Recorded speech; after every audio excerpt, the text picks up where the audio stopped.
Bonjour à tous. Tout le monde n'est pas encore arrivé, mais on va commencer. Merci d'être présents pour cette deuxième journée. On va poursuivre nos travaux sur le même format qu'hier, donc avec des temps de conférence et des temps d'atelier avec des mises en lumière sur des initiatives. Donc aujourd'hui, la thématique, c'est bien dans son corps tout au long de la vie. Et donc, on a la chance, pour ouvrir cette journée, d'avoir Fabienne Bourdet, la directrice des sports, donc au ministère des Sports, qui malheureusement ne pouvait pas être présente physiquement, mais qui nous a accordé un peu de son temps en visioconférence. Donc, on va voir avec la technique si on peut se brancher avec Fabienne. Parfait. Fabienne, tu nous entends ? Parfaitement bien. Très bien, et on t'entend, on te voit. Donc Fabienne Bourdet, directrice des sports, merci beaucoup de prendre quelques minutes pour être avec nous, pour ouvrir cette deuxième journée du salon. La première journée, que tu le saches, s'est très bien passée, et on est convaincu que la deuxième va très bien se poursuivre aussi. Donc on te laisse la parole pendant une dizaine de minutes comme nous avions convenu. Merci beaucoup, mesdames et messieurs les présidentes et présidents, mesdames et messieurs, monsieur le président de la fédération, cher Gérard, merci beaucoup pour votre invitation à intervenir devant vous pour ce moment que je sais important pour vous, puisque c'est un temps de rencontres et d'échanges.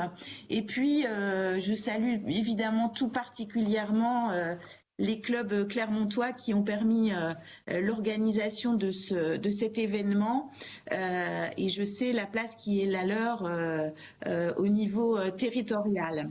Alors, j'ai plaisir à intervenir devant vous parce que c'est une occasion qui m'est donnée de souligner combien l'action de la fédération et donc l'action de vous tous s'inscrit pleinement dans les politiques publiques du sport que met en œuvre le ministère des Sports et des Jeux Olympiques et Paralympiques.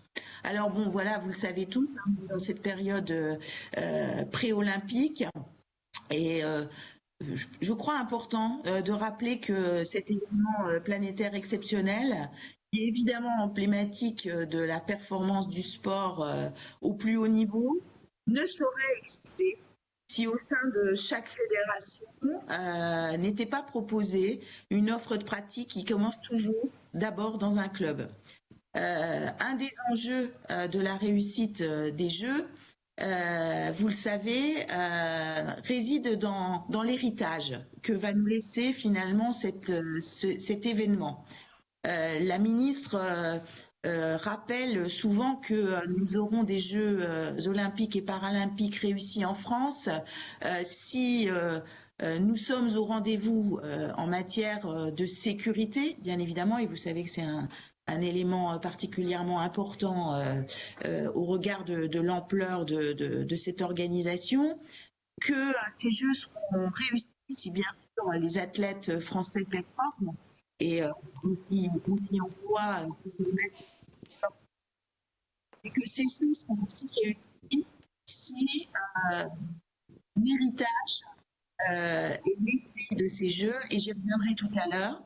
Et puis enfin, ces Jeux seront réussis si on arrive collectivement à faire de ce grand événement une vraie fête populaire sur l'ensemble du territoire national, et pas seulement une fête en Île-de-France ou sur le territoire où se dérouleront des épreuves. Alors c'est dans ce contexte que le président de la République a décrété l'année 2024 les activités sportives nationales, avec un objectif qui est de mettre la France en mouvement et de faire en sorte que l'activité physique et sportive fasse partie du quotidien des Français. Alors c'est une occasion, je vous le disais, pour moi de mettre en évidence la place particulière et essentielle qu'occupe votre fédération dans sa dimension omnisport.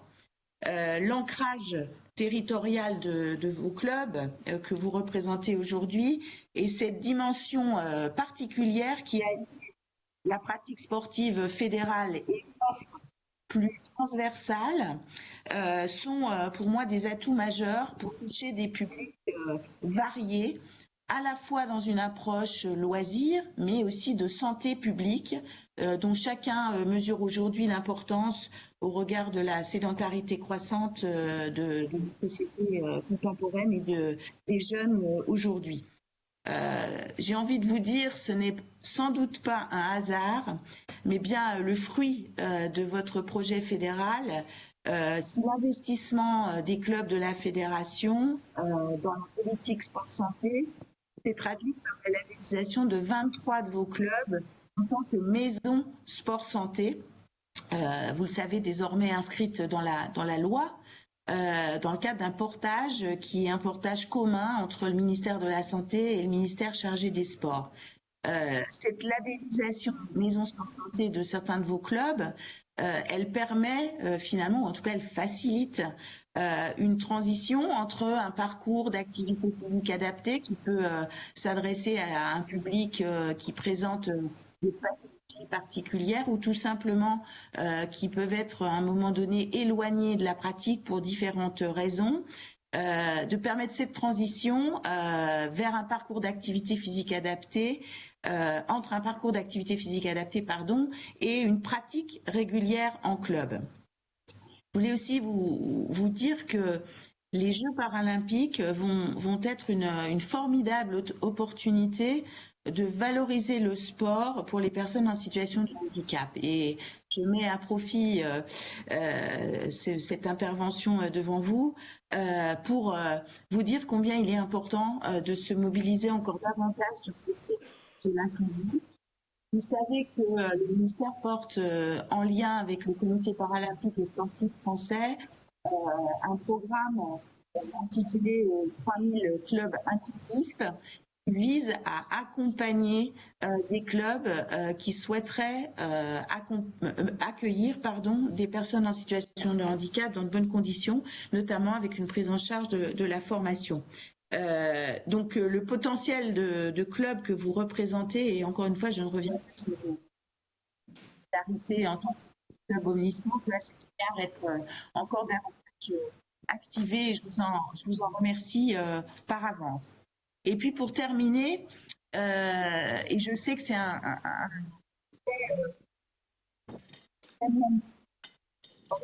d'ailleurs l'article, je crois,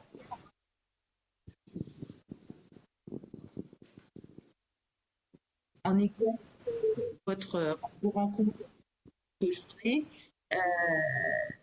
Vous êtes pleinement mobilisé sur le volet éducatif du sport par l'action qui est conduite en direction des enfants et vous le savez, puisque nombre d'entre vous y sont pleinement impliqués, le ministère a initié différents programmes en direction des plus jeunes. Et je voulais vraiment souligner l'engagement qui est le vôtre dans la promotion et la mise en œuvre du passeport, puisque le passeport, pour sa 3e année consécutive, a été reconduit et c'est un outil particulièrement intéressant pour les plus modestes et favoriser l'accès à la pratique. C'est 60% de vos clubs qui l'année dernière étaient engagés dans le dispositif. Depuis la rentrée 2023-2024, nous sommes à 50%. Et j'imagine bien que le nécessaire n'a pas encore été fait pour saisir les données au sein des clubs, et puisqu'il y a encore un petit peu de temps, et je n'imagine évidemment pas qu'on soit en deçà de l'année dernière. Pour vous dire que c'est important de communiquer auprès de vos adhérents sur la possibilité de bénéficier de ces 50 €, alors même que l'adhésion a déjà été effectuée, si les conditions sont remplies, et ce jusqu'à la fin de l'année 2023. On a un taux de recours au niveau national qui est de l'ordre de 18% du passeport. Ça veut dire qu'il n'y a que 18% des personnes qui potentiellement peuvent en bénéficier, qui en bénéficient réellement. On a donc collectivement une marge de progrès, mais vous y prenez très très largement votre part.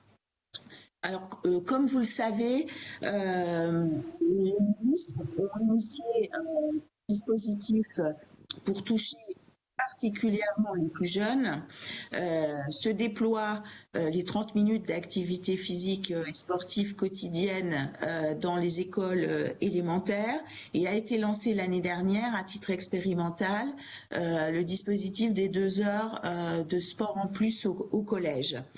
C'est un enjeu absolument majeur, vous le savez bien puisque vous êtes au quotidien mobilisés sur ces questions. Nous faisons face à un décrochage de l'activité sportive chez le public adolescent de l'âge collège. Et c'est encore plus vrai pour les jeunes filles. Donc ce programme qui vise à mettre en mouvement, pour reprendre l'expression que vous utilisiez tout à l'heure, les collégiennes et les collégiens qui ne pratiquent pas d'activité physique autre que celle de l'EPS à l'école, avec une offre qui permettent de toucher ce public avec des modalités de pratique un peu différentes, peut-être plus ludiques, plus tournées sur la dimension santé, etc., croisent très, très directement les préoccupations qui sont les vôtres et qui vont d'ailleurs pour part nourrir vos travaux pendant ces journées. L'atout de sport, c'est l'ancrage territorial et les partenariats que vous avez pu tisser avec l'ensemble des acteurs et qui peuvent nous permettre de développer cette offre pour toucher les publics que nous souhaitons absolument toucher et ne pas finalement ajouter de l'offre sportive pour des publics qui seraient déjà des pratiquants réguliers. Donc c'est un vrai challenge, hein, ce dispositif. C'était d'ailleurs à l'ordre du jour de l'échange que j'ai eu la semaine dernière avec le président et avec le directeur de la fédération, puisque nous nous sommes accordés sur le principe de conduire une expérimentation avec votre fédération sur des territoires qui restent évidemment à préciser, mais qui nous permettrait de montrer finalement quelles sont les conditions de la réussite de ce programme dont voilà, l'intérêt ne vous aura pas échappé. Donc le menu, vous le voyez, est copieux. Je connais votre investissement à nos côtés. Et le soutien qui peut être apporté à vos actions relayées dans le cadre des dispositifs, notamment de l'Agence nationale du sport, et les liens que vous entretenez avec les services du ministère au niveau local.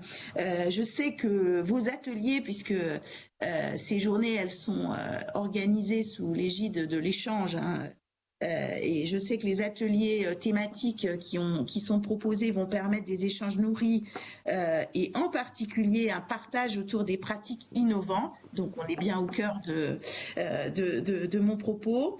Et je sais que vous êtes aussi pleinement mobilisés sur des territoires qui sont donc on peut considérer qu'ils sont fragilisés, et à ce titre je voulais vraiment vous en remercier. Donc merci donc pour tout cela. Je vous souhaite de fructueux travaux et je vous invite à contribuer sur les territoires à cette grande fête populaire que seront et que doivent être les Jeux Olympiques et Paralympiques dans quelques mois maintenant. Donc merci à tous de m'avoir donné cette occasion de m'exprimer devant vous et encore merci à tous.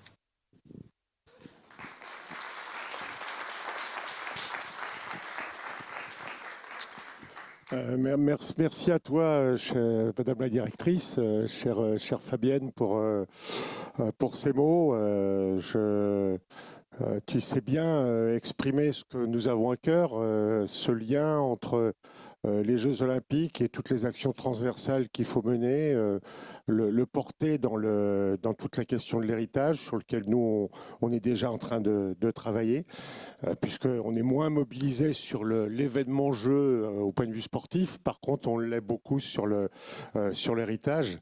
Je sais et je tiens à le dire devant tout le monde qu'on peut compter sur vous, qu'on peut compter sur toi, parce que on a une bonne expérience de travail en commun tout au long des dernières années, en particulier dans la dernière période quand tu avais la responsabilité de cette mission interministérielle contre les violences dans le sport et particulièrement contre les violences en direction des femmes et des jeunes. Donc on a toujours répondu présent pour travailler. On va continuer de travailler avec toi. C'est vrai que la dernière rencontre qu'on a eue tout récemment, puisque je crois que c'était lundi, a confirmé les engagements réciproques. Et moi, j'aime bien ça, travailler sur un programme où on se retrouve, où tous les parties présentes se retrouvent. Donc merci. Et on va essayer d'aller sur ces JO de cette façon-là. Tu connais la contribution qu'on va apporter avec Jeux Sensibles 2024. En liant culture et sport, eh bien, on va continuer aussi dans les domaines de pratique et d'action qu'on porte habituellement. On va continuer, on va lancer notre journée. Nous, bon courage à toi et puis une prochaine fois. Merci. À une prochaine fois. Bon travail. Merci. Alors, nous, on part sur la deuxième journée. Rapidement, on a eu, je crois hier, des temps tout à fait intéressants pour se mettre en jambes. Aujourd'hui, on va aller encore un petit peu plus loin avec quatre séquences, mais c'est pas moi qui suis chargé de les présenter. D'accord, c'est Françoise qui présente c'est très bien, une jeune femme. Oh, jeune.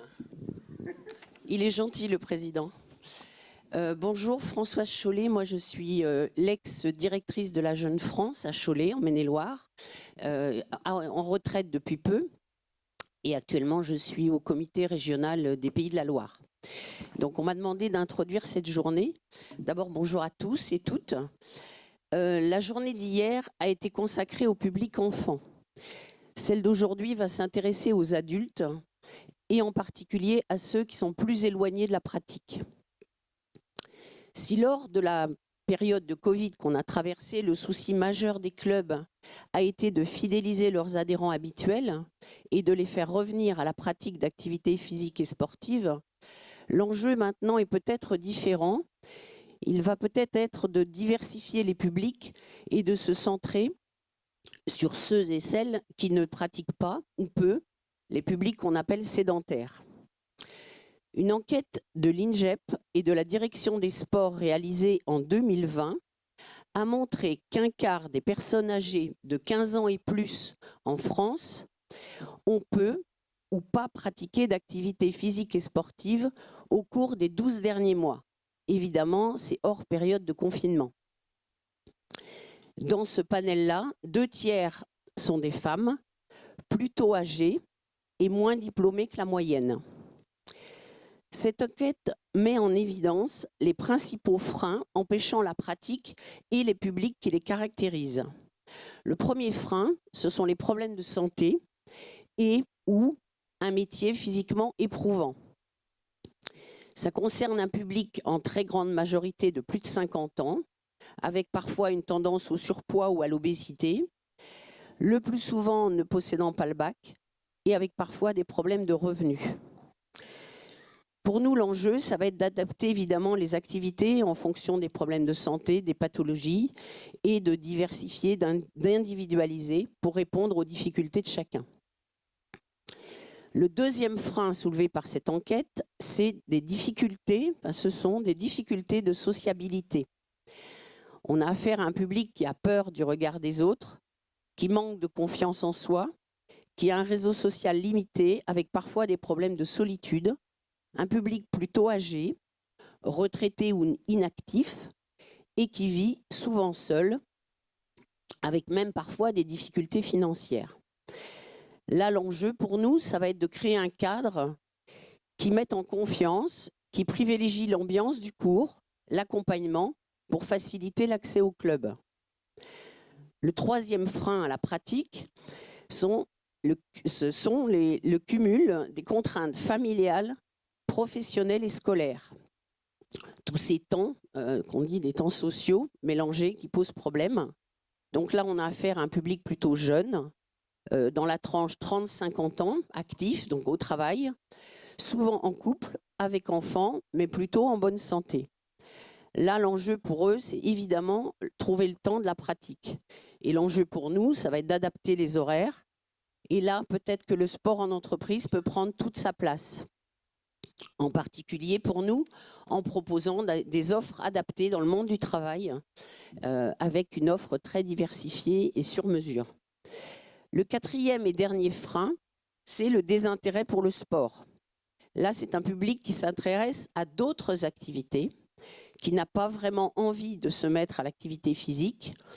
Cela correspond à des adultes plus jeunes, vivant moins en couple, plus diplômés, avec des moyens financiers et en bonne santé. Là, il va falloir ruser, les amener au sport par d'autres biais, sous d'autres prétextes, en utilisant par exemple la culture. Pour tous ces publics, les clubs omnisports sont bien placés, je crois, pour positionner une offre adaptée à ces nouvelles cibles.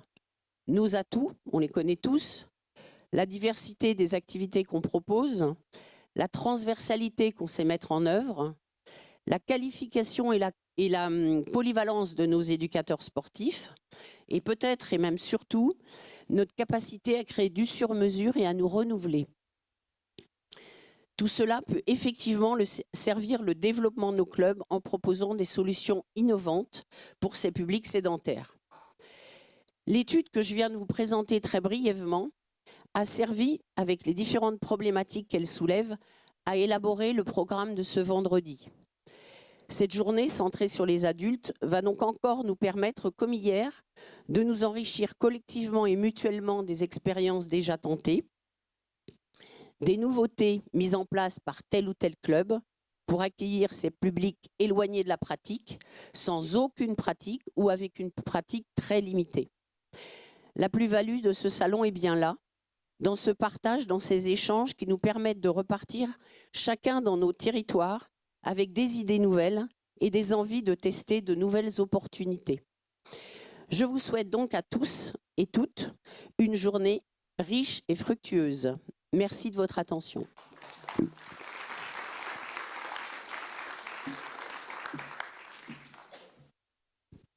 Merci Françoise.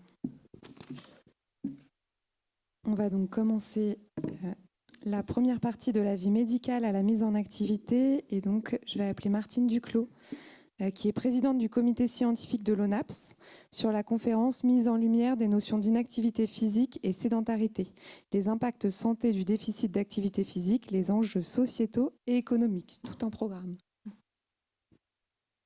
Merci.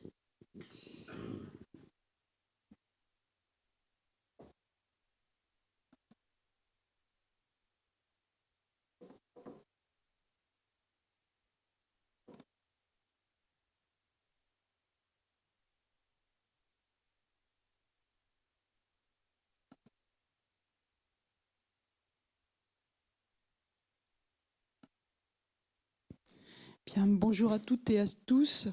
Merci aux organisateurs de leur invitation. Je pense que je vais vous dire des choses que vous connaissez déjà. Vous savez que l'inactivité physique est la première cause de mortalité évitable dans le monde, la 4e cause de mortalité. Elle est responsable d'autant de décès dans le monde que le tabagisme. En gros, avoir un niveau d'activité physique en dessous des recommandations, c'est comme si vous fumiez un paquet de tabac par jour. Et donc, c'est responsable de 10% des décès dans le monde, donc soit 1 million de décès par an. Et ça, c'est juste l'inactivité physique. Si en plus il y a une obésité, une hypertension, eh bien, ça ajoute un nombre de décès supplémentaires. À l'inverse, l'activité physique est responsable d'une diminution de la mortalité précoce. Alors, on a des études depuis maintenant plus d'une trentaine d'années. Et là, je cite la dernière. Maintenant, on utilise des méta-analyses tellement on a d'études. C'est-à-dire qu'on cumule, en fait, les études qui ont les meilleures méthode statistique, c'est-à-dire des études de cohorte. On prend des personnes qui sont mesurées à un temps zéro, qui sont très bien phénotypées, on connaît toutes les caractéristiques de cette population, on va la suivre sur un temps qui est de plusieurs années, et on va mesurer le nombre de personnes qui vont décéder au cours de ce suivi. Et puis on voit là dans le critère qui nous intéresse, c'est-à-dire le rôle de l'activité physique, on met tous les autres facteurs au même niveau, et on voit, en fonction de l'activité physique, eh bien, quel est le rôle de l'activité physique dans cette mortalité ou la diminution de la mortalité. Et donc là, c'est la dernière méta-analyse qui est sortie. Ça permet d'avoir un grand nombre de sujets qu'on n'aurait jamais dans une étude. Là, cette étude, elle a cumulé en fait plus de 30 millions de participants. Donc c'est un nombre important de pays, et surtout c'est multiethnique, ce qui nous intéresse aussi. Et donc ce que vous voyez, c'est la courbe que vous avez en haut, et on voit que bien plus on fait de l'activité physique, alors la référence c'est 0 activité physique, et plus on fait de l'activité physique, vous voyez, plus la mortalité diminue. C'est une courbe en L. Et ce qui est en rouge, c'est les recommandations, donc entre 150 et 300 minutes d'activité physique par semaine. Et vous voyez que ceux qui font les recommandations par rapport à ceux qui n'en font pas ont une diminution de la mortalité globale de 31% en haut, de 29% par mortalité cardiovasculaire, et on a 30% par mortalité par cancer, qui sont les deux grandes causes de mortalité. Donc ça, vous voyez, l'activité physique seule, ça diminue la mortalité, et ça correspond à ce qu'on avait avant, mais là, avec toujours de plus en plus de données, avec un effet dose-réponse, plus on en fait, plus c'est efficace.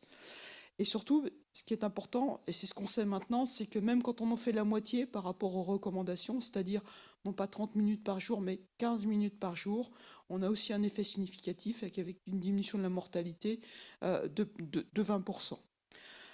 Donc en fait, ceux qui vont en bénéficier le plus, c'est ceux qui partent de rien et qui vont en faire un tout petit peu. Donc un tout petit peu, c'est déjà efficace. Donc ça permet aussi de moduler nos messages, et nous en tant que médecins, mais vous aussi en tant que ceux qui prodiguent l'activité physique, ça permet d'adapter votre discours, ce qui est extrêmement important pour des gens qu'on veut mettre à l'activité physique, et surtout pour lesquels on veut que l'activité physique soit maintenue sur le long terme. Alors ça, dans toutes ces études, l'activité physique était mesurée par questionnaire, et tout le problème des questionnaires, c'est que quand vous faites un questionnaire d'activité physique, vous surestimez votre activité physique de 20 à 30%. C'est comme ça, c'est qu'en fait, c'est un biais inconscient, on essaie de faire plaisir à celui qui nous pose la question. Alors maintenant, on a aussi des grandes études où on a utilisé des capteurs de mouvement, et des capteurs qui sont fiables, pas ceux qu'on a avec nos montres ou nos smartphones, mais des capteurs de recherche qui sont des accéléromètres triaxiaux. Et là, c'est les mêmes techniques. Vous voyez que vous avez exactement les mêmes résultats. Vous avez une courbe en L, sauf que la différence, c'est que là, ce capteur, il mesure toute l'activité physique, donc la modérée et l'intense, celle qu'on a dans les questionnaires, mais celle aussi, par exemple, que vous avez eue ici. Dans un questionnaire, vous n'allez pas noter que vous avez monté les quelques petites marches, que vous les avez descendues, que vous avez gesticulé un petit peu dans la salle là, pour aller prendre le café, ne serait-ce que pour aller chercher le café. C'est l'activité de faible intensité. Mais si vous cumulez cette activité dans la journée, ça peut faire 1 heure, 2 heures, 3 heures, 4 heures, et ça compte.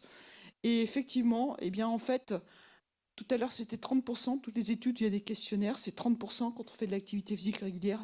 Par capteur, c'est 60%. Et c'est pas 30 minutes par jour, c'est 20 à 25 minutes par jour d'activité physique, toute activité physique confondue. Tout ce que vous faites dans la journée, tout compte. Vous diminuez votre mortalité de 60% par rapport à ceux qui ne font pas du tout d'activité physique. Donc vous voyez, c'est un effet qui est majeur. C'est pour ça que l'activité physique, vraiment, c'est un déterminant majeur de mortalité et aussi de maladies chroniques. Alors, il ne faut jamais oublier, quand on parle d'activité physique, c'est aussi le temps passé assis. La journée, c'est 24 heures. Si on prend le temps éveillé, on fait deux choses. Ou on bouge ou on est assis. Voilà. Et donc, le reste du temps, vous ne bougez pas, vous êtes assis. Et c'est le gros problème de notre monde ultra mécanisé. C'est qu'on sait maintenant qu'on passe beaucoup de temps assis. Les jours travaillés en France, on passe 12 heures assis. Les jours non travaillés, on passe 9 heures assis. Et on sait maintenant qu'il y a une relation dose-effet entre la mortalité et le temps passé assis. C'est ce que vous avez sur cette courbe. Vous avez, plus vous passez de temps assis, en abscisse, là en bas, c'est le temps passé assis en heures par jour. Et là, c'est la mortalité. Tous les autres facteurs de risque sont mis au même niveau, y compris l'activité physique. Et vous voyez que plus vous passez de temps assis, plus la mortalité augmente. Alors, ce qui est nouveau, c'est que jusqu'à présent, je vous aurais dit ceci indépendamment de votre niveau d'activité physique. Heureusement, maintenant, les nouvelles sont meilleures. On a cette étude là qui vient de sortir juste il y a un mois et qui montre qu'en fait, on peut moduler le message, c'est-à-dire qu'en fait, il y a un seuil. En fait, vous êtes protégé des effets de la sédentarité si vous faites au moins 22 minutes d'activité physique par jour, d'intensité modérée à élevée. C'est la courbe bleue, c'est-à-dire que si vous faites au moins 22 minutes ou plus d'activité physique d'intensité modérée tous les jours, quel que soit le temps passé assis, vous êtes protégé des effets de la sédentarité. Par contre, si vous faites moins de 22, c'est la courbe rouge, si vous faites moins de 22 minutes d'activité physique d'intensité modérée par jour et que vous passez 10 heures assis par jour, eh bien vous avez un risque de mortalité qui augmente du fait de cette sédentarité, et indépendamment des autres facteurs de risque. Donc le seuil, c'est 22 minutes si vous passez beaucoup de temps assis, ce qui est quand même la majorité des cas des gens qui vivent dans le monde occidentalisé. Donc la sédentarité augmente la mortalité, mais aussi elle augmente le risque de développer des maladies chroniques d'à peu près 30%. C'est toutes les maladies auxquelles on est exposé, maladies cardiovasculaires, cancer, diabète de type 2, obésité. Alors l'activité physique diminue la mortalité. Alors, par de nombreux mécanismes, c'est pour ça qu'il y a tant d'effets de l'activité physique, c'est vraiment multi-cible. Et le premier effet de l'activité physique, et ça vous semble évident, c'est que ça augmente les capacités physiques, à la fois les capacités en endurance et à la fois la force. Alors pourquoi je dis ça ? Et quel est l'intérêt ? Vous savez que les capacités en endurance, c'est la capacité à consommer de l'oxygène et à l'utiliser. Mais en fait, quand on fait une épreuve d'effort, et celle qu'on fait en labo ou pour mesurer la consommation maximale d'oxygène, c'est intéressant chez le sportif de haut niveau, bien sûr, mais c'est aussi intéressant chez le malade, parce que quand on mesure une consommation d'oxygène, on mesure en fait la capacité du système pulmonaire à capter l'oxygène, mais aussi la capacité du cœur à diffuser cet oxygène via la circulation sanguine, et enfin la capacité du muscle à capter l'oxygène et à le transformer en énergie, en ATP. Donc en fait, c'est la capacité du système mitochondrial. Donc en fait, une VO2 max, ça nous donne le statut fonctionnel du système respiratoire, cardiovasculaire et musculaire. C'est en fait la capacité de tout votre organisme à utiliser l'oxygène à des fins énergétiques. Et donc l'intérêt de cette capacité cardio-respiratoire chez le sujet lambda, à la fois en bonne santé, mais chez le sujet malade, elle a été montrée déjà depuis plus de 20 ans dans cette étude qui avait pris, c'était 6000 sujets. Il y en avait la moitié qui était en bonne santé et la moitié qui avait fait une maladie cardiovasculaire, soit un infarctus, soit une embolie pulmonaire, soit une insuffisance cardiaque. Et leur ont fait une épreuve d'effort maximale pour mesurer VO2 max. Et ces sujets ont été suivis pendant une quinzaine d'années et on a déterminé la mortalité. Et on a voulu savoir chez ces sujets quel était le premier facteur prédictif de mortalité. Et en fait, le premier facteur qui sortait chez les sujets en bonne santé, c'était VO2 max, l'importance de VO2 max. Puis après, on avait les facteurs de risque classiques, est-ce qu'ils fumaient, est-ce qu'ils étaient obèses, hypertendus, etc. Et chez les sujets qui avaient déjà fait une pathologie cardiovasculaire, le premier facteur prédictif de mortalité, c'était VO2 max. Et après, c'était la pathologie cardiovasculaire qu'ils avaient. Donc vraiment, VO2 max, la capacité aérobie, c'est vraiment un facteur prédictif de mortalité, qu'on soit en bonne santé ou qu'on soit malade. Avec en fait cet effet courbe dose-réponse, où en fait vous avez ici VO2 max, on l'a mis en mètres, c'est-à-dire la consommation d'oxygène au repos, c'est 1 mètre, celle que vous avez là. Et puis à l'exercice, ça augmente. Et normalement, vous êtes capable d'augmenter votre consommation d'oxygène entre le repos et le maximum que vous puissiez consommer. Normalement, c'est plus de 5 fois. Un sujet en bonne santé, ça va au moins 10 fois. Et donc, entre ceux qui ne peuvent pas l'augmenter de plus de 10 fois, plus de 5 fois ici, et ceux qui l'augmentent plus de 10 fois, eh bien, la mortalité est augmentée d'un facteur 4,5, qu'on soit en bonne santé ou qu'on soit malade. Donc on sait qu'en fait, VO2 max, c'est vraiment un facteur pronostic. Mais surtout, ce qui est intéressant, c'est dès que vous augmentez votre VO2 max d'1 mètre, 1 mètre, c'est rien du tout, c'est 3,5 millilitres d'oxygène par poids corporel. Donc en gros, quelqu'un qui a une VO2 max, à 4 mètres, donc c'est rien du tout. 4 mètres, c'est 12 millilitres kilo-minute. C'est sur ce critère-là qu'on greffe un assistant cardiaque. Et bien quelqu'un qui a 4 mètres, pour qu'il gagne 1 mètre qui passe à 5 mètres, il suffit juste de l'entraîner à marcher pendant quelques semaines. Donc dès qu'on gagne 1 mètre, quel que soit son niveau, on diminue la mortalité de 12%. Ce qui est incroyable, c'est que toutes les études trouvent exactement ce chiffre. Dès qu'on gagne 1 mètre, on gagne une diminution de la mortalité de 12 à 13%. Qu'on soit jeune, qu'on ait plus de 80 ans, qu'on soit malade ou qu'on soit en bonne santé, quelle que soit la pathologie qu'on a. Donc vous voyez, c'est vraiment un élément très important. Dès que vous gagnez 1 mètre en VO2, vous diminuez votre risque de mortalité. Donc c'est pour ça que c'est vraiment considéré comme un signe vital, comme on mesure un IMC, un tour de taille, une pression artérielle chez le jeune comme chez l'adulte. La force musculaire est aussi un signe vital. Et comme le montre cette étude, où en fait ils ont comparé, donc on a mesuré la force musculaire, vous savez, par le hand grip, la force de préhension de l'avant-bras. Hein, on donne une jauge de contrainte, on demande à la personne de serrer le plus fort possible et on mesure la force développée. Et en fait, quand on mesure les sujets qui ont la force la plus élevée versus ceux qui ont la force la plus faible, c'est une méta-analyse, eh bien on s'aperçoit que ceux qui ont la force la plus faible ont un risque de mourir par cancer, par BPCO, par pathologie rénale, de mourir en soins intensifs ou par pathologie cardiovasculaire ou métabolique, augmenté de 80%.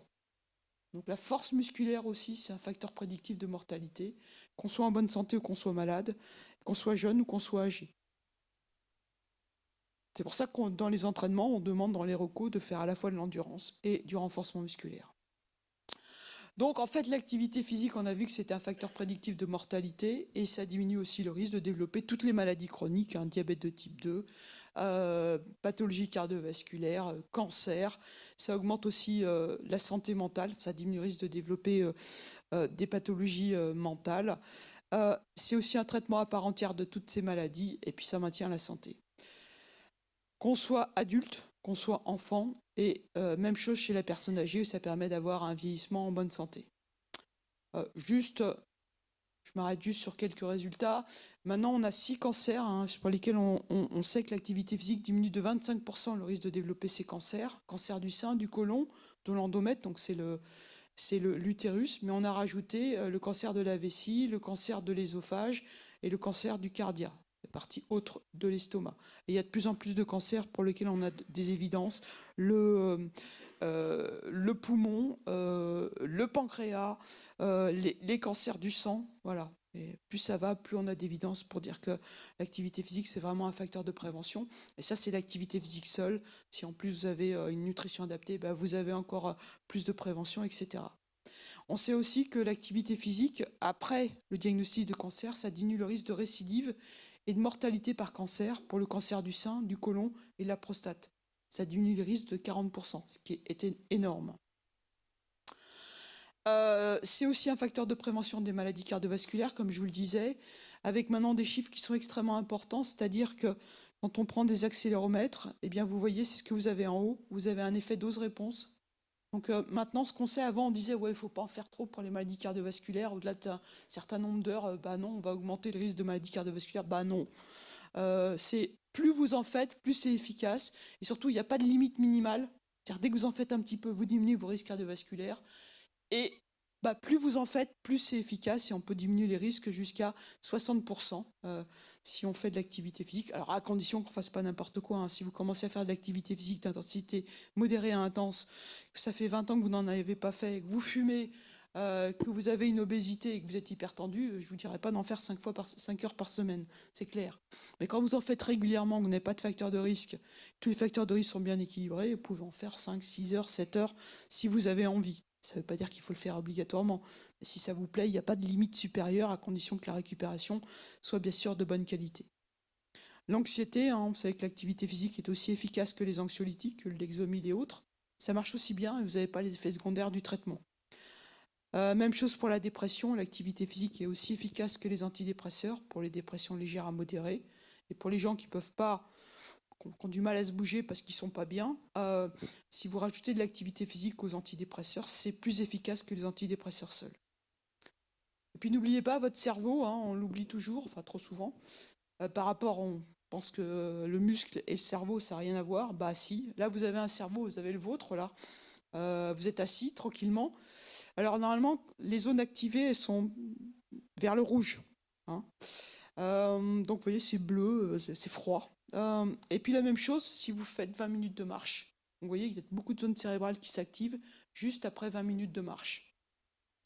Et puis si vous vous entraînez régulièrement, eh bien ça augmente la mémoire à court terme et la mémoire de travail, ça augmente la mémoire à moyen et long terme, ça augmente l'attention et les fonctions exécutives. Les fonctions exécutives, c'est ce que vous utilisez en permanence, c'est-à-dire que c'est quand vous faites 2 ou 3 tâches en même temps.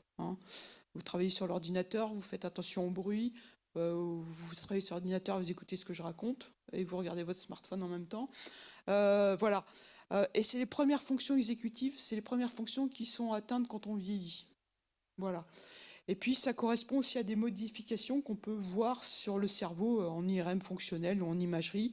Avec les modifications de la substance blanche et la substance grise, ça permet d'avoir une meilleure connectivité entre les structures cérébrales, un meilleur débit sanguin cérébral et une meilleure oxygénation cérébrale. Voilà.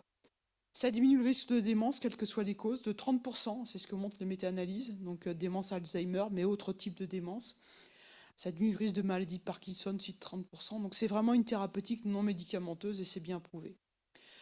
Alors, ça marche. Ce qui est intéressant, c'est qu'on connaît aussi les mécanismes, parce que quand on fait de l'activité physique, en fait, nos muscles produisent des substances qu'on appelle des myokines, mais aussi non seulement le muscle, mais aussi le foie, ce qu'on appelle les hépatokines, mais aussi le tissu adipeux, les adipokines, mais aussi le cœur, des cardiokines, et qui vont agir en fait soit sur ses propres organes, mais aussi à distance, et qui vont agir sur le système nerveux, sur le tube digestif, sur l'os et sur le système humain. Donc ceci explique pourquoi l'activité physique a autant d'effets, parce que ça agit sur ces multisites, comme je vous le disais.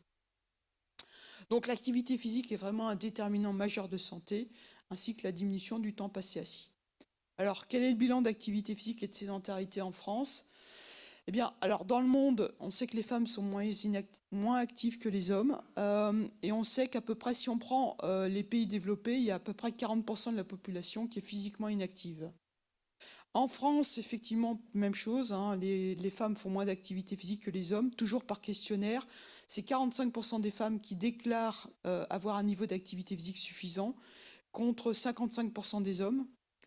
Et c'est des questionnaires, je pense que dans la réalité, c'est probablement 60 à 70% qui font insuffisamment d'activité physique. Le temps passé assis, les jours travaillés, c'est 12 heures chez les adultes et 9 heures les jours non travaillés, donc c'est beaucoup trop. Et si on prend vraiment la population qui est bien dans les normes, c'est-à-dire qui est physiquement actif et qui n'est pas sédentaire, c'est moins de 10% de la population. Donc c'est insuffisant. Alors si on va chez les enfants et les adolescents, c'est encore pire. Et c'est vraiment sonnette d'alarme. La France, alors on sait que moins de 30% des Européens, des enfants européens sont suffisamment actifs. Et la France est classée 119e en termes d'activité physique des adolescents sur 146 pays. On est nul, archi nul. Et voilà l'évolution de l'activité physique chez les enfants en France, mais ça c'est pareil dans tous les pays européens. Donc vous avez 11 ans, 15 ans. Les filles en font moins que les garçons. Vous voyez que plus on avance dans l'âge, plus ça diminue. Et en 11 ans, il y a 25% des garçons qui sont dans les recommandations versus 17% des filles. Et vous voyez qu'à 15 ans, c'est 6% des garçons et à peu près 11% des filles. C'est dramatique. Hein. Et puis au fur et à mesure que le temps passe, ça diminue. Alors je vous rappelle que les recommandations chez les enfants et les adolescents, c'est 1 heure tous les jours. Voilà. Et à côté de ça, le temps passé assis. Alors les enfants, l'activité physique, elle s'effondre à partir de 7 ans, quand on rentre à l'école. Première chose qu'on apprend à l'école, c'est rester assis. C'est dramatique, mais c'est comme ça. Et à côté de ça, c'est le temps passé assis qui augmente. On considère qu'à 6-7 ans, c'est 50% de la journée, et qu'à 15 ans, c'est 75% de la journée. Et donc, ça explique pourquoi, en fait, la capacité physique des collégiens, elle a diminué de 23% entre 71 et 2011. Je vous rappelle, la capacité physique, alors c'est de l'endurance. C'est un facteur prédictif de mortalité et de développer des maladies chroniques. Donc, chez l'enfance et l'adolescence, ça s'est effondré. Et donc, ça, c'est ce qu'on voit là dans le monde. Chez les garçons comme chez les filles, les enfants comme les adolescents. Et en France, ce qui est dramatique, c'est que chez nous, ça continue à s'effondrer. Donc, la France est inactive et sédentaire. Les capacités physiques des enfants continuent à diminuer. Alors, quels sont les grands défis à venir ? Donc, améliorer la condition physique des enfants et des adolescents, parce que ça conditionne leur santé à venir, et la santé en tant qu'adultes, et l'activité physique qu'ils auront plus tard. La deuxième chose, c'est le fardeau économique de l'inactivité physique et la sédentarité. J'ai participé à une étude médico-économique qui a été publiée. Le coût total de l'inactivité physique en France, c'est 140 milliards d'euros par an. Et la sédentarité, c'est 1 milliard d'euros par an. Vous imaginez les économies de santé. Et en plus, si on module en fonction de l'âge, c'est 840 euros si la personne est l'inactivité physique. C'est 840 euros par an si la personne est âgée de 20 à 39 ans. Et c'est 23 000 € par an si la personne est âgée de 40 à 74 ans. Parce que là, on développe des maladies chroniques. Voilà. Et sachant qu'on peut prévenir la majorité de ces maladies chroniques en se bougeant un peu régulièrement. Si en plus on rajoute la nutrition, on prévenir encore plus. Et puis il y a tous les coûts indirects, ce qu'on appelle les chiffres invisibles de l'inactivité physique. Quand on a une maladie chronique, on est moins productif au travail. On va avoir une retraite précoce. On va aussi dépenser de l'argent sur des coûts de santé qui ne sont pas remboursés par la sécurité sociale et ce n'est pas investi dans l'économie. Les enfants peuvent ou la famille peut s'occuper aussi des gens qui sont malades en tant qu'aidants. Et pendant ce temps-là, ils sont peut-être moins impliqués dans leur travail. Et puis, c'est quand on est parent et qu'on a une maladie chronique, on s'occupe peut-être aussi moins de ses enfants, etc., etc. Donc, il y a beaucoup de coûts indirects qu'on n'arrive pas à chiffrer.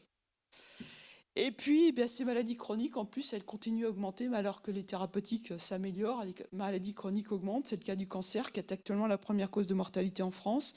On sait qu'on a un doublement des nouveaux cas depuis 1990. Il y a différentes causes, hein. Il y a aussi la pollution, etc.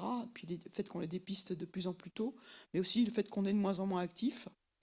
Il faut savoir qu'un homme sur 2 et une femme sur 3 se verront diagnostiquer un cancer avant 85 ans. Ça, c'est les données récentes.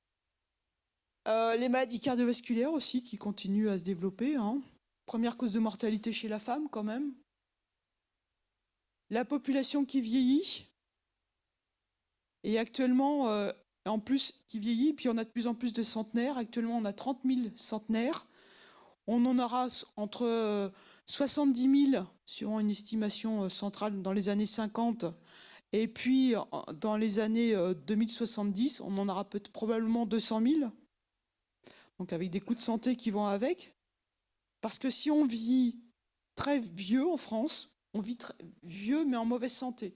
La France est un des pays qui a les records du monde en termes d'espérance de vie, mais on est très très mal passé en espérance de vie en bonne santé. On a entre le 10e et le 12e rang de vie. En fait, si l'espérance de vie pour les femmes est de 85 ans, l'âge des premières maladies chroniques est de 64 ans. Et pour les hommes, c'est 63 ans. Donc en gros, on vit 20 à 25 ans avec une maladie chronique. Et à 75 ans, on a 3 maladies chroniques. Et à 75 ans, en gros, on prend entre 10 à 15 médicaments par jour. Avec tous les problèmes d'interférence médicamenteuse que les médecins ne connaissent pas bien. Et quand on est gérontologue, on passe son temps à travailler sur changer les médicaments et les interférences médicamenteuses. Alors qu'on sait que si on a un mode de vie sain, on gagne 10 années de vie en bonne santé. Associant activité physique, nutrition et pas de tabac. Et puis le problème, autre défi, c'est les inégalités de santé. On sait que si on est dans un milieu défavorisé, par exemple, là c'est la mortalité par cancer. Pour tous les cancers les plus fréquents, on a une mortalité qui est beaucoup plus importante, de 30 à 40%. Donc face aux enjeux de société, économiques et sociétaux, quelle proposition ? Mettre les gens à l'activité physique, ne serait-ce que là, ce travail qui montre que si on augmente l'endurance, on fait des économies de santé. Là, c'est 10 000 sujets, 59 ans, où on a déterminé la capacité en endurance. Il y avait des sujets en bonne santé, donc je dis des malades. Et vous voyez la relation entre la capacité en endurance et le coût en termes de santé par an. Donc là, au milieu, c'est ceux qui ont une capacité en endurance qui est égale à la normale. Plus elle est au-dessus de la normale, plus les coûts en santé diminuent, et plus elle est en dessous, plus les coûts en santé augmentent. C'est ce qu'on voit là. Ici, c'est la normale. Et plus ils sont en dessous de la normale, plus les coûts augmentent. Et par contre, dès que vous augmentez d'1 mètre la capacité en endurance, on diminue la mortalité de 12%, mais vous augmentez les coûts de santé de moins $159 de coûts de santé annuels. Et si vous prenez par exemple quelqu'un qui est à 100% de la normale, ses coûts de santé par rapport à quelqu'un qui est à moins 60%, c'est 14 730 000 $ de moins par an. Voilà. Donc, et je vous dis qu'il n'y a pas grand monde, à 60, même à 50 ans, qui a 100% de la normale. En faisant des épreuves d'effort tous les jours, je veux dire, des fois, on n'est pas déçu. Et par ailleurs, l'OMS a bien montré que chaque fois qu'on investissait 1 € dans l'activité physique, on économisait 1,7 €. Les coûts d'économie de santé, ils sont bien démontrés. Autre chose, proposition, il y en a des tonnes, hein, c'est de développer le sport santé, bien sûr. Ça recouvre la pratique d'activités physiques ou sportives qui contribuent au bien-être et à la santé du participant. Conformément à la définition de la santé par l'OMS, c'est physique, psychologique et social. Donc effectivement, il y a le développement des maisons sport santé. Et je vous rappelle que la maison sport santé, c'est vraiment un portail unique d'accès pour toute personne qui veut pratiquer une activité physique. Donc l'idée, c'est que si vous ne savez pas où pratiquer une activité physique, vous allez dans une maison sport santé qui normalement est capable de vous dire où il y a des endroits où les personnes peuvent pratiquer de l'activité physique, en particulier de l'activité physique adaptée quand on est malade. Alors, il y a aussi ce qui a été proposé par la Haute Autorité de Santé. Quand un médecin veut prescrire de l'activité physique, il y a 4 niveaux. Alors, effectivement, il y a ceux qui ont une incapacité importante, donc c'est pour les rééducateurs fonctionnels. Il y a ceux qui sont autonomes, là, il n'y a pas de problème, il y a une pratique individuelle. Et puis après, c'est déterminer si les patients sont capables de pratiquer en autonomie ou pas. S'ils ne sont pas capables de pratiquer en autonomie, eh bien, c'est vraiment l'activité physique adaptée qui sera supervisée ou en groupe. Et donc là, c'est avec un professionnel formé, donc des STAPS, SAPA ou des kinés. Et où les trouver, c'est les maisons sport santé qui sont capables de répondre à la personne. Et ça, il n'y a pas grand monde qui le sache, ce qui est bien dommage.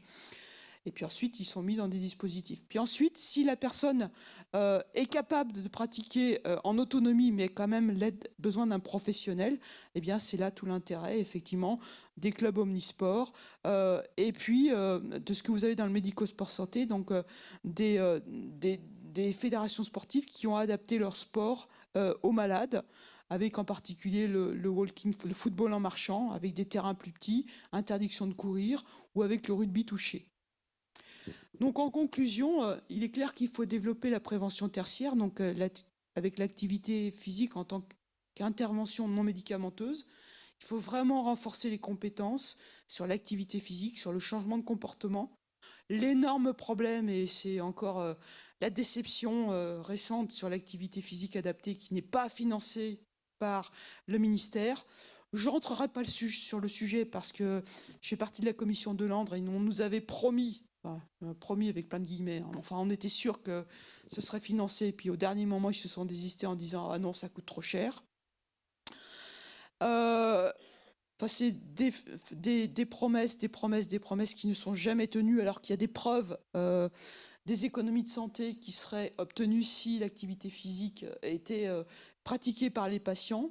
Le problème, c'est aussi le maintien, comment maintenir l'activité physique sur le long terme, et puis surtout l'enjeu, c'est la prévention primaire. On est toujours dans le soin, même dans l'activité physique. Donc vraiment, mettre à l'activité physique les jeunes, et donc ça se passe à l'école. Alors j'aime bien tous ces enjeux, là, tout ce qu'on nous propose. Le problème, c'est qu'il y a... faut vraiment mettre les jeunes à l'activité physique, et que l'activité physique et sportive soit une compétence aussi importante que les mathématiques. En Finlande, l'activité physique fait partie à l'école des 5 compétences des 5 compétences obligatoires. Et c'est aussi important l'activité physique et sportive que les mathématiques ou que l'apprentissage de la langue. En France, l'activité physique et sportive à l'école...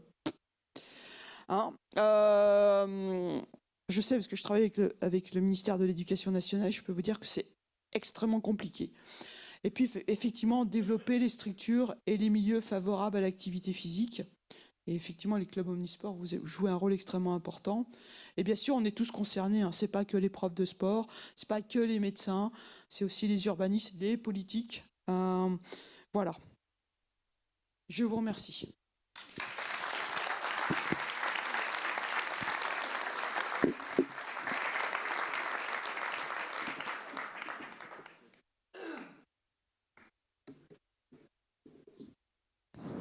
Merci Martine pour cette intervention très intéressante qui nous donne à tous envie de bouger. On va faire la partie questions-réponses et puis après on se lèvera tous et on ira marcher dans les ateliers. Est-ce que vous avez des questions pour Martine ? Oui, Odile ? Alors faut toujours appuyer sur le micro. Oui, Odile Chauvet, donc au Stade Poitvin, Futuroscope. Oui, donc je vous remercie pour votre intervention. Il me semblait entendre chez nous le docteur Martine Apercé qui nous fait une vie pas possible avec ça. Mais la vie, comme vous le disiez, il faut que ça soit fait au niveau du ministère et du gouvernement.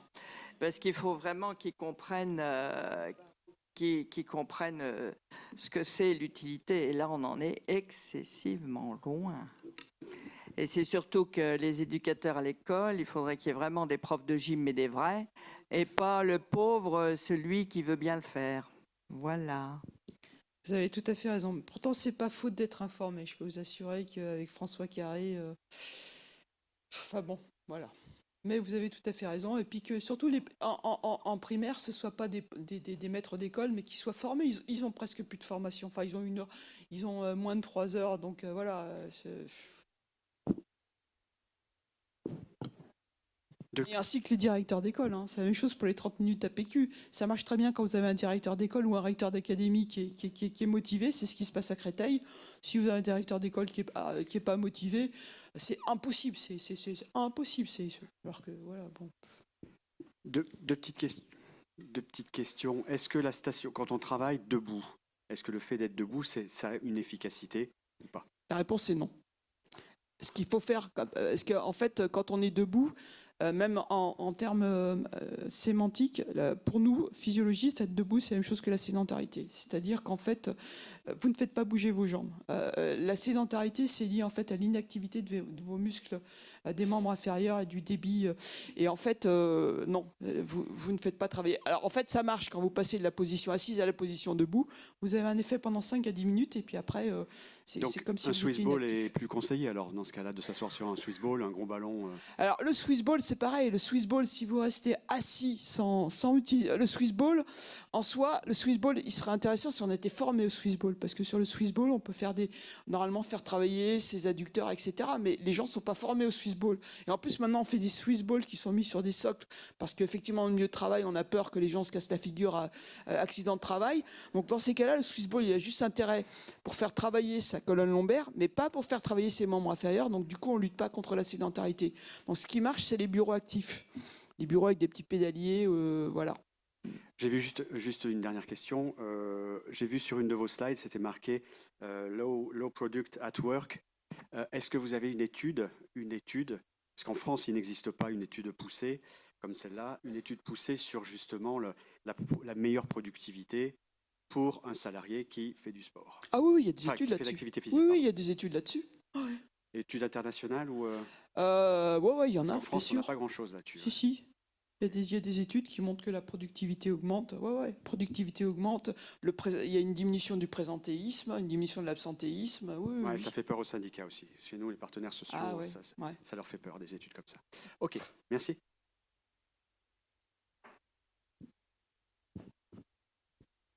D'autres questions? Très bien. On peut conclure cette séquence. Merci beaucoup.